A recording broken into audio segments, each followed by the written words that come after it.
Hi, welcome back to Tony's Reviews. In this video, I'll be showing you FIZZ Credit Builder Honest Review. So, FIZZ is built for people who want to start building credit but don't trust themselves with traditional credit card yet. Now, the whole idea is to remove the risk of that. Instead of giving you a credit limit you can overspend and then pay interest on, well, FIZZ works more like a debit card with credit reporting attached. Now, you link it to your bank account, and your spending limit is based on the money you already have. That's why a lot of students, first time credit builders, and feel comfortable actually using it.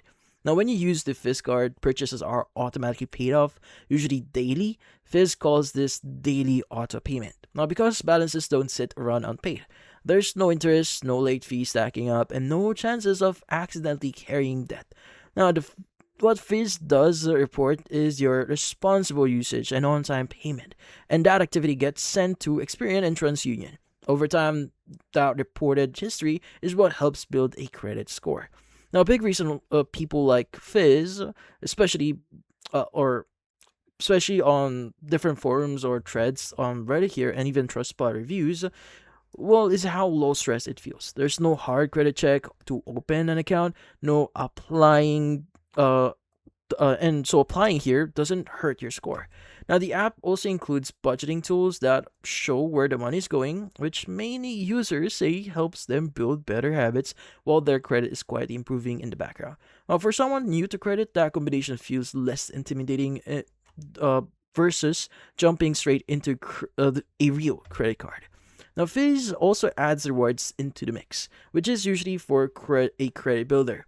Now, some users mention cashback in certain categories and rotating deals inside the app. So these perks aren't the main reason people choose FIZZ, but they do make it feel more like a modern spending card instead of a just credit tool.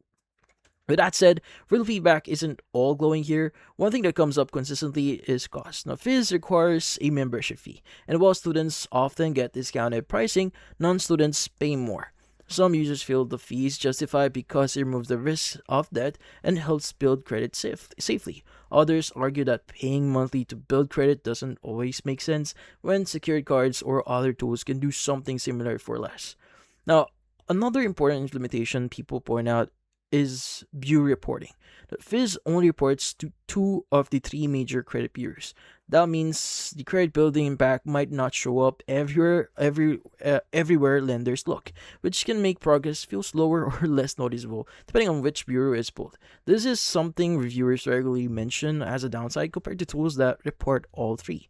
Now, app reliability also comes up in mixed reviews, so Trustpilot feedback includes people praising the simplicity, but others mention occasional syncing issues, delayed transactions, or features not working smoothly. So these aren't universal problems, but they come up often enough that experienced users recommend checking the app regularly rather than fully forgetting about it.